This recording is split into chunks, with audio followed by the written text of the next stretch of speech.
And we are live. What is up, everybody? Aaron the Dog back with the Friday MMA breakdown show, as I'm going to call it here.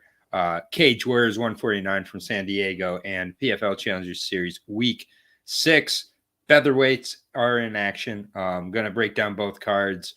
I'll spend a little more time on the Cage Warriors card, on particular fights especially, but this will be a little quicker of a breakdown than the UFC one. So, we'll go ahead and jump in. 7 fights on the Cage Warriors card, 4 on the PFL. What up, Mick? Let me turn my phone off of ring. My bad. Good to see you, though, stubborn Mick. But yeah, it's Cage Warriors San Diego, so it's not Cage Warriors exactly, but at the same point, a pretty good read on a few of these fights, I'd like to think. PFL, I'll always be treading carefully as well, but going to go through here 11 fights, so we got basically a full card between the two of these, so shouldn't be too long of a breakdown today. But all right, we're starting at 145. Order might switch around, but as of now, this is the order. 145, Damon Wilson making his return from the loss overseas to Harilla. Got knocked out by Harilla in that fight, taking on guy in Sean Johnson. Has fought at bantamweight, kind of a grappler. I guess either he's kill or be killed, so to speak. What up, 2 cents? What up, Sup Buster? What up, man? Carousel is in action, but PFL is a little bit later here, but we do have Cage Warriors San Diego, which is Cage Warriors California, pretty much a carousel. Featherweight here, the Brutal Noodle, usually a bantamweight, 32 years old, 5'7", so he's going to be a lot smaller than Damon Wilson coming into this fight. With Sean Johnson, he's very, very quick. He says he has a kung fu style, definitely kind of a unique. And the stand-up, all of his fight, he has one KO, 1 submission, 1 decision so far in his pro career. The KO coming very early on to an 0-7 fighter. Got submitted by Nick Aguiar. Fight I went back and watched when I was preparing for Nick's short notice debut. Arm triangle, 2 rear naked choke losses for him. Then Aguiar, he lost to Henry Huff in his debut. No real shame there. Went 6-1 as an amateur as well, so good amateur career. All 3 of his wins coming in different ways as well. Not against the best level of competition. Last fight coming against a 1-9 fighter last December, so he's been off for a few months here. Had a fight booked for last month. Now taking on Damon Wilson, up a weight class here. Damon Wilson taking on a fight pretty closely after his KO loss to Harilla, which was around the same time in December. So around 4 months. I mean, he took some pretty good shots in that one. Sean Johnson, not exactly a huge striker, but still, that is kind of an interest. Also, Sean has not been put away by strikes. Obviously, the much better level of competition goes to Damon Wilson as well. He was supposed to take on Motaz Askar. Would have been an interesting fight there for sure. I think they might book that back up. I think Damon Wilson gives Sean Johnson the first KO loss of his career. Let me pull up the odds here on this one. But yeah, I feel pretty good about Damon Wilson in this spot. Don't think he needs to really use his wrestling in this one. I think it's mostly the power.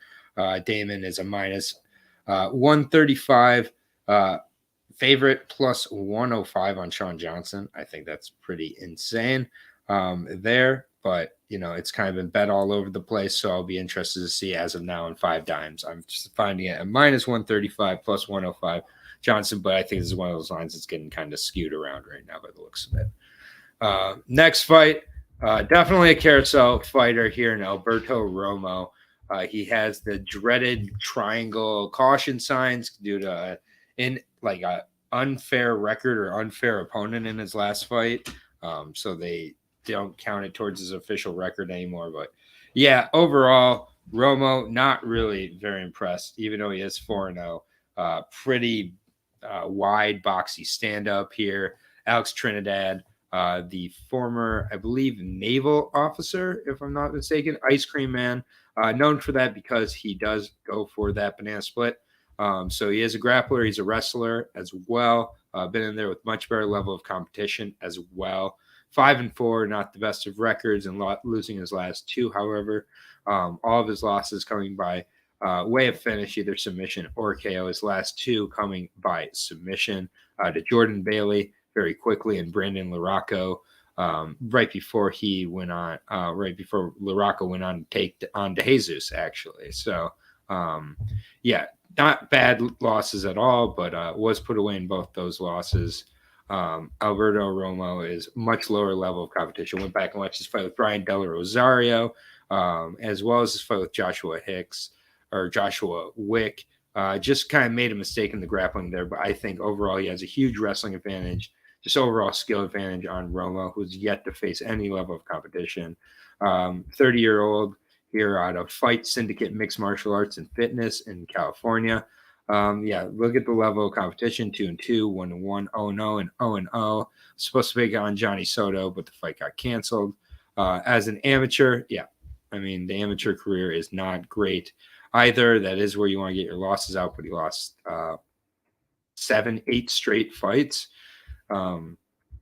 Just not really impressed. I think Trinidad exposes the wrestling. For me, Trinidad is good ground and pound as well. With the wrestling, I think that's most likely how he puts him away. I think he puts him away with the ground and pound here.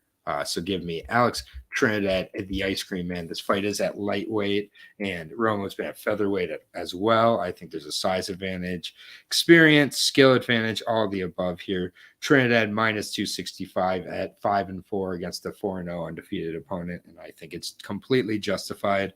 Plus 200 on Romo. I got Trinidad here for sure.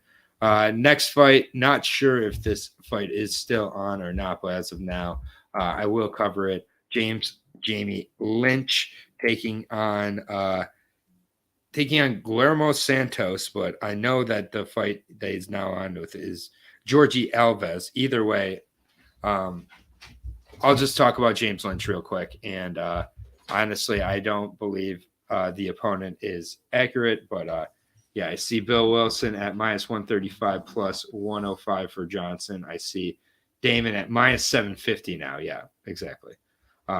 Damon, no thanks. That's stupid.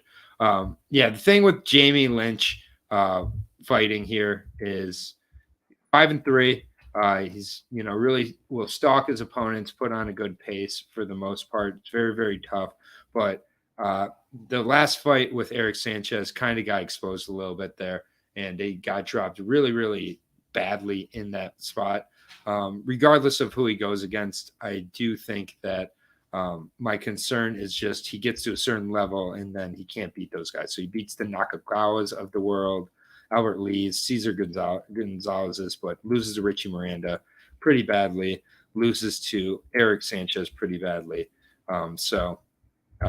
Just a little thoughts on him. If it was Santos, I'd be interested to see his return. It's been a while. The guy is pretty reckless, but he's been out of the game for quite some time since losing 2 straight, including to Campbell, Kirk, and Bruno Santos, where he was put away in both those fights. With Lynch, I think it would have been a tough return. So my pick would have been Lynch. He looks like he's favored over both of the opponents he has. So I'm just going to move on to the next fight here. Blake Perry and Joshua Nakagawa, as I was just talking about a second ago at welterweight. Yes, that Blake Perry, the one who got his nose completely parried. He lived up to the name with the broken nose really, really badly in his last fight, but pretty good fighter overall, honestly. It's very, very tough, and I think it was a tough break, pun intended. But taking on Joshua Nakagawa, who, he's had a tough start to his career, definitely facing a good level of Alliance MMA, 2-2, losing to James Lynch and Devin Goodale, a 3-0 opponent in his last fight, getting put away by that, by the fighter has been put away twice by submission, amateur and career now. He's very well-rounded, likes to stalk his opponents, throw to the body, uses the leg kicks as well, quite well. Has some good grappling, but when he is grappled himself, has some trouble. He's also a little bit undersized, going against a very, very tall and large Blake Perry. 6'3", 75-inch reach for the welterweight, 28 years old, out of Victorville, California. So we're going to have the crowd on his side. Really impressive anaconda choke finish of Makawa Cooper of the Cooper family. So in his debut, and then Marcel McCain came off of 5 years off to just get let down, and really just, it's really too bad. Josh is no bueno, got killed by Lynch. And then MMA, a lock of the night says hi. Oh, well, that's nice. He blocked me. And then Labyrinth, what up, my dude? But yeah, this is an interesting, fight. I think it's going to be very, very close. I think these guys are going to go at it most likely for 3 rounds. I just think that Blake Perry has a physical advantage that's too much to look away from here for me. I think he's going to be able to kind of stick and move on Nakagawa, who's going to be moving, going to be putting a lot of pressure on him, and I think that the pressure could be used against him. And the Nakagawa fight was outside. A lot of fights with Cage Warriors California are outside. So, and it's like when like the day and light are going out. I thought you meant like on the outside as to where they were fighting like footwork wise. But yeah, I think Blake Perry takes this one. My big problem is Blake Perry's biggest defense is his toughness, and I don't love that. But I think he makes a return here. Nakagawa is the slight favorite, plus 100 on Blake Perry. Yeah, if you want to take a shot, go ahead. I'm not sure I'm going to, but I got Blake Perry in this one by decision. All right, next fight. One of my dudes in Telly Wilson, Wild Bill Wilson versus Obadiah Johnson. Here, this fight being fought at lightweight. I really liked Wild Bill Wilson before his last fight against Matt Hampton, where he got just kind of lit up on the feet and then, put away on the ground with that armbar. It was really unfortunate to see. And then go back and watch the Albert Lee fight as well. And it's just one of these things where I think that he has some major, major grappling issues. Obadiah Johnson has not really the best of submissions, but he is going to go for the wrestling. He is going to have a size advantage. 3-fight money line parlay for Zhang Li at the end. You got it. And keep up the content, though, bro. MMA Lock of the Night really said hi. Peace. I gotta go. Okay, JK. Sure. Whatever you say. I don't give a fuck. But Obadiah Johnson, 1-1, fought last with Uriah Faber's organization, where I'll say it right now, man, he kind of got robbed. For one, Lucas Martino grabbed the cage in the first round. He did get a point taken away yet. Obadiah was, kind of dominating the cage control, getting it to the ground. It wasn't super impressive, but he was keeping the striker from getting his game going, the Muay Thai guy. And his opponent, Martino's, who was like a 6'3", really long guy. Bill Wilson, definitely on the shorter end of things, looks undersized, looks like he could probably go down to 145 if he was smart. So Obadiah, he just fights really close, really, even though that was a unanimous decision last time out. I think at worst it was a split decision loss, and, it was a good fight. Bill Wilson's going to move forward and, like to make the pressure as well, but when you mix up the grappling with Bill, he does kind of freeze up a little bit. Albert Lee almost caught him. There was a low blow that kind of changed the fight in that one when you go back and watch it. And then Matt Hampton just came out, the 145er, came up to 155, looked bigger than Wilson, which was concerning. He was longer and everything like that. I just really fallen out of kind of accord with Wilson after that last performance. This is a fight to me that I think is going to be way too close. Obadiah doesn't seem to have good luck with the judges, but I do think he's going to mix up the wrestling and kind of just cancel out the game of Bill Wilson. So Obadiah Johnson is my pick in this spot reluctantly. Hopefully we see Wilson come out and look really sharp.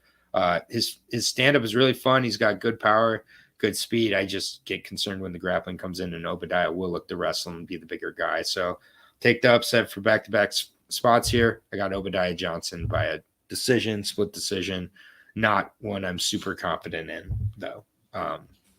But we're going to move on to the next fight here, moving through the Cage Warriors card here onto the co-main event as of now. Wilson Hayes versus Ricky Camp. This is a very, very good fight, high-level fight, bantamweights here. Both guys have fought at featherweight or flyweight before. They're now down at up at bantam. Hayes kind of putting together one last run. Hayes is just, very, very steady, nothing super exciting, gets good top control, good jiu-jitsu defensively, good position as well. Better and better on the feet. Camp or Campbell? What do you mean? Is this another fight that has not been updated yet? Because Wilson Hayes is fighting Johnny Campbell. That's right. Great. Well, here's on the fly right now. Doesn't really change between the two of these for me. Both fights are going to be very, very close. Johnny Campbell just defensively for me lacks a little bit in this spot. So I think Wilson's going to be smart.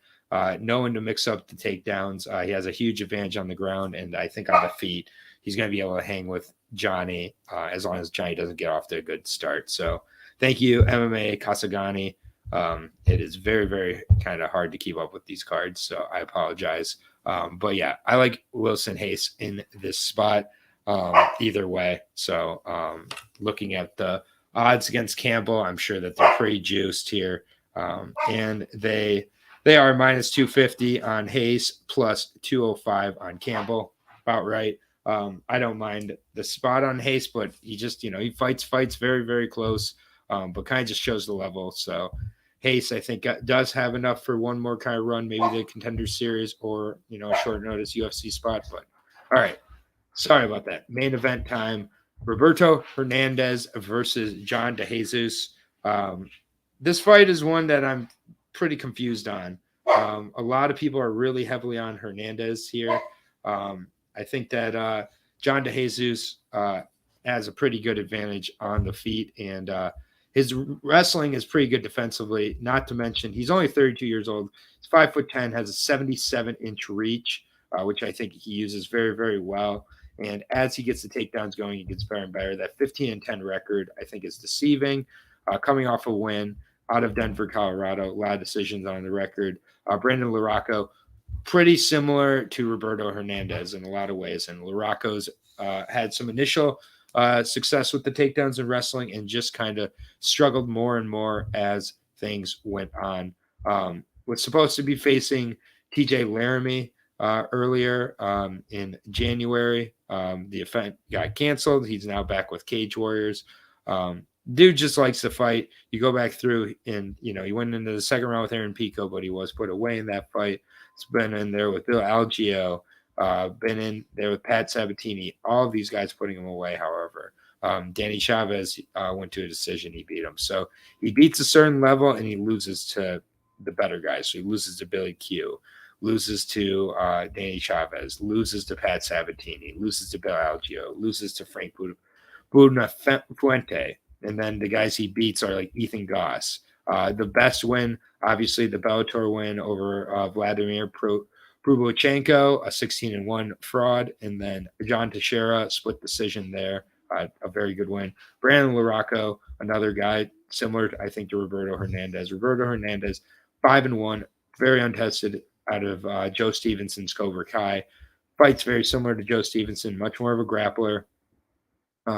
3 wins with Cage Warriors coming into this, 2 in the first round over very low-level guys, but the heel hook was pretty nasty that he got on Ethan Ewing. Got to watch that one. Fortunately, wasn't able to watch O'Leary or Mitchell fight, but kind of uses a stay as she goes approach. I think that John DeJesus has been in there with much better and been able to thwart a lot of the wrestling, including in his last fight. I think he's able to do that again here. So John DeJesus by decision is my pick for the main event.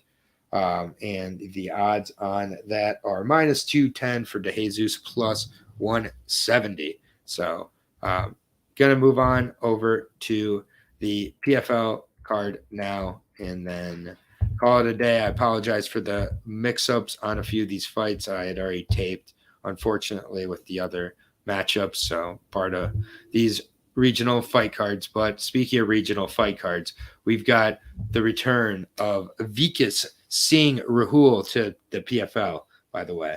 PFL Challengers Week 6 featherweights. Vikas taking on James Gonzalez. James Gonzalez coming off of a fight that a lot of people were not thrilled about, including Bellator, because he beat their golden child and Cody Law.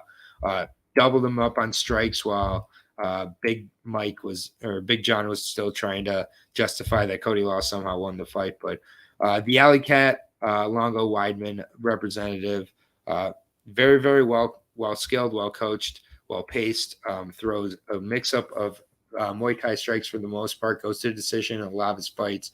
He's won 3 of his last 4.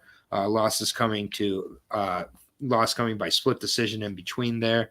He had an LFA fight booked with Myron Santos before this, so he's definitely looking to face a high level of opponent after that win over Cody Law. And I think that he's coming into this with a ton of confidence, ton of success, and Vikas coming off a long layoff. I think this is a tough, short notice replacement for Vikas here, 30 years old out of India, but India MMA has been on the rise. So 7 straight wins. Was supposed to face Igu Cabeza, which would have been a very good fight. He's just not faced a hugely high level of opponents. He's been put away by strikes and by TKO or by submission in his 6 losses. Each of his 6 losses, 4 by KO,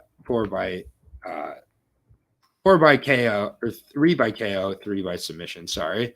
And I think he, with Gonzalez, I think he's much more of a technical striker. I would see that he's most likely going to use that to expose on the feet. I think James wins a decision, though. Honestly, I don't think, if anything, I could see a TKO for the finish. But I like James Gonzalez. You're going to be paying the Cody Law tax. I can almost guarantee it coming into this one. And minus 550 for James Gonzalez. There's no world I'm paying for that. So, we'll just move on really quickly to the next one. Ego Hookstick versus Gabriel Braga. Overall, I think this is a much closer fight than people are going to give it credit for. Braga has become a very, very patient Muay Thai striker. In the last couple, he has gone to a decision and taking him to 4 straight decisions. He had the knee and punches to the body against Jonathan Cordero, really nice in the welterweight Grand Prix. Went to a decision with Ferreira after Jose Delano and Santos had to withdraw, unfortunately. And then Faziz Jacobs with UAE. Faziz had his moments, got him down. So definitely seems to be a spot you can maybe expose on him. But overall, good striker, good punches. He's a long guy for the division as well. Definitely has, to worry about the weight cut. Ago, the Bosnian Dragon, Husic. Very good striker as well. And unfortunately, the last 3 have not gone his way. They've all gone to a decision, a split in between them. And Brant Moore, Ignacio Capella, and Brendan Lachman, not a bad level of competition to lose to. His other loss coming to Aaron McKenzie. So he's losing to a high level of opponents, putting away guys as well. Good striker himself. So I do think this is, for the most part, going to be taken on the feet. I think if Ago mixes up the wrestling, I would really like that, and I think that's the way he could possibly upset Braga. So I do think Ago's coming into this one way disrespected, but I think that Ago. I'm going to still take Braga by decision, but I think Ago makes this close. So I wouldn't be surprised if it's a split. And when you get a minus 525 favorite, you're not crazy about that. All these favorites are super juiced on this other than the main event or the main one. So this one right here, Nate Kelly versus Zachary Hicks. I mean, there's not much to really say here. Nate Kelly, jiu-jitsu, pure jiu-jitsu, very, very physical as well. And has a full camp behind him. Full country in Ireland as well. He's taking on Zachary Hicks out of Nashville MMA and body side. He's a wrestler. He's gonna expose himself to the ground here. He does have a few submissions himself, but not over the highest level of competition. Went back and watched a few of the fights as well. Not, really too impressed with what I saw on the feet. I think Nate could take advantage of that as well, even though he's mostly known for his jiu-jitsu and ground game. He's got some good ground and pound wins as well. The Ben Ellis exposure the Ben Ellis win with PFL was really impressive to me, and showed me a lot. The Chem Rock fight, really clean KO, a lot of talking going into that one.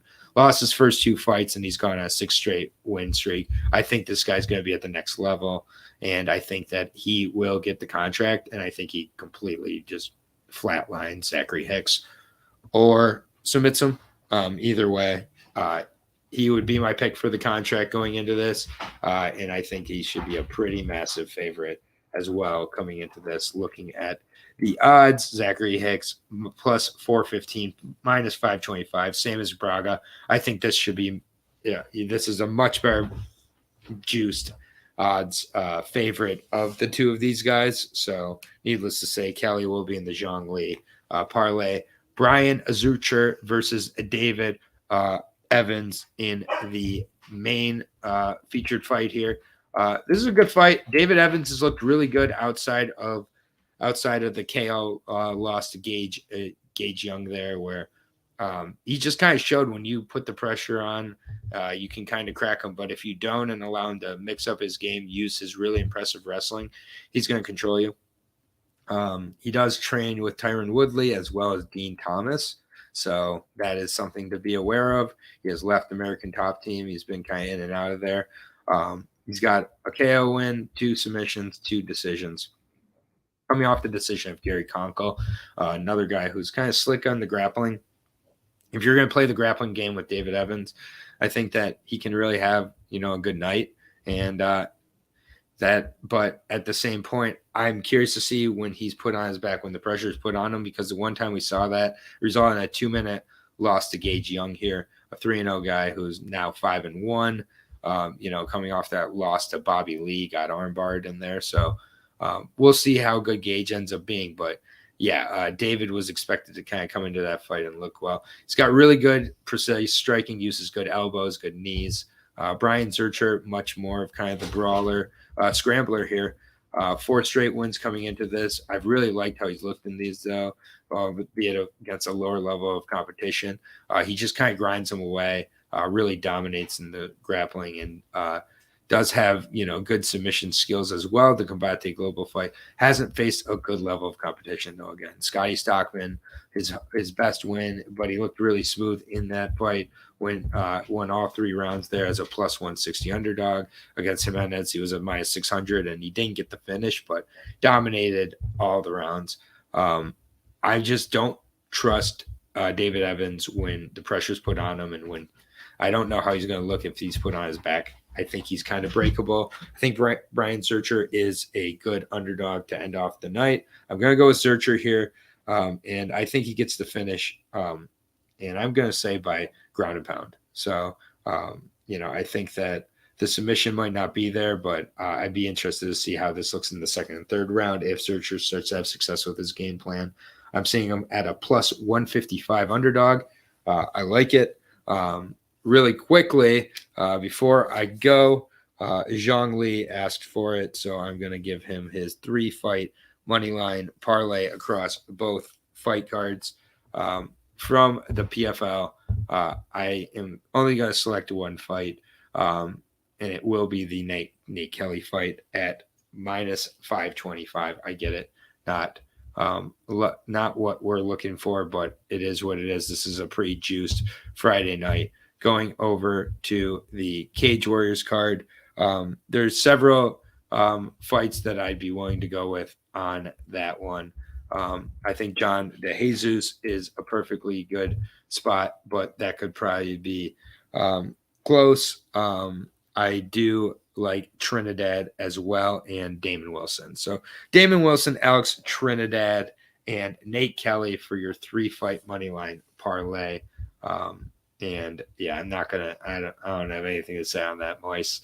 But that is going to do it for the Friday MMA breakdown show. I apologize for the mix-ups on those 2 matchups there. Been doing a lot of tape this week, no excuses at all, but I'll do a better job to better prepare and make sure that the matchups and double check matchups on multiple sites, since we know Tapology is not always the most reliable. But feel pretty good about how my reads are on these fights. UFC breakdown show with Lewis, as well as Lubetcha and two cents is on the channel with timestamps in the comments. Seeing a couple new faces come over there, and really appreciate the support. Thank you, Mick. Good show. Appreciate it. Yeah.